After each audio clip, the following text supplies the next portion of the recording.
देखो आज मु रांधी चिकेन आलू तरकारी बहुत सुंदर भी कलर आसे बहुत टेस्टी भी होती सहित मो उषुना भात आउ दही काकुड़ी कंचलंका सालाड भी करी।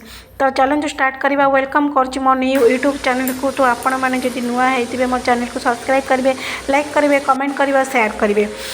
तो प्रथम मो चिकेन को भल भाव धोईकी रखी चिकेन प्राय 600 पाखापाखि हम। प्रथम आम मैरिनेट करवा। तो मैरिनेट पे आमको दही ता सहित हलदी गुंड, लंका गुंड, कस्तूरी मेथी आउ लुण भल भाव गोले गाड़ी आम 15 मिनट छाड़ीदे। 15 मिनट भल भाव मिक्स कर गोलेदेवे सहित भलसे मिसीज।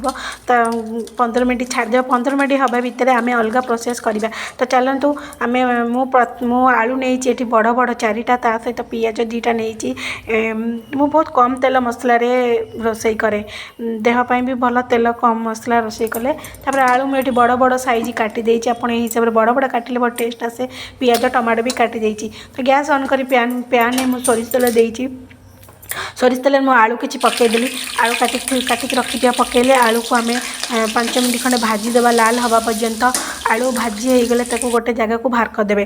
देखो आलू भी मोर भाजी होगला। तापर आम कौन करवा से पैन अल्प आउ टे सोरिष तेल नहीं बहुत कम माने तेल पकई। आपड़ जदि अधिक तेल मसला खाए तो पकईबे। तो मुझे सोरिष तेल नहीं सोरिष तेल पकईला गोटे गोटा मसला नौची ना। गोटा मसला कौन ना तेजपत्र, डालचीनी, अलैच। आपण पाखे जब गुजराती आउ लवंग आउ जो फूल अलैच थी तो आप ने कहीं मो पाखे एतिक आवेलेबल थिला। तो मेथी पकईदेली। गोटा मसला पकईवा द्वारा माने तरकारी फ्लेवरटा बहुत भल आसे। तो गोटा मसला अल्प टिके भाजी हो गला भाजी तापर आपण काटिकी रखिदिबा कंचा पियाज को पकईबे। पियाजटा आप भाजबे गोल्डन ब्राउन हवा पर्यंत, बेसी माने अधिक भाजबेनी। तो ये काटिकी मुझे भाजिकी रखी आलू भी देखिए दूची। तो मोर हो गला पियाज ब्राउन हो गला। सहित मुझे अदा रसुण पेस्ट आगुरी बाटिकी रखी। अदा रसुण पेस्ट मु पकईली। अल्प मसला पकाए जेहेतु से अल्प देली। अदा रसुण पेस्ट पकई सारापर मुझे हलदी गुंड, लंका गुंड, धनिया गुंड, जीरा गुंड, काश्मीरी लंका गुंड पकईले माने भल माने कलर भी आसबे, बहुत भल भी देखा तरकारीटा। तो देखो तब कि समय फुटिया छाड़दे। मोर मसला फुटीगला। फुटीगला भितर आपण काटिकी रखिदिबा टमाटो भी पकईदेवे। मुझे टमाटो पकई देइछि। तो टमाटो को आम कि समय घोरैकी मसला सहित मिसवाई छाड़ीदबा। तो ये आमर माने 5 मिनट खंड छाड़दबा। तो मसला देखु मसला भी माने हो गला अल्प कषि हो गला। तेल उपरको उठिला। टमाटो भी मसला सहित मिसी जाइए। तो तापर आम कौन करवा ना मु मीट मसला रखी। मीट मसला अल्प टिके पकईदबा। चिकेन मसला मीट और चिकेन मिसी पकड़े भल लगे। मुझे फास्ट प्रथम मसला मीट मसला पकईली। पकई गोले गाड़ी देली। तापर मु मैरिनेट रखी चिकेन को पकईदेली। चिकेन को आम भल भाव मसला सहित मिसेदेवा। पानी दबानी कहीं आमर चिकेन पानी बाहर।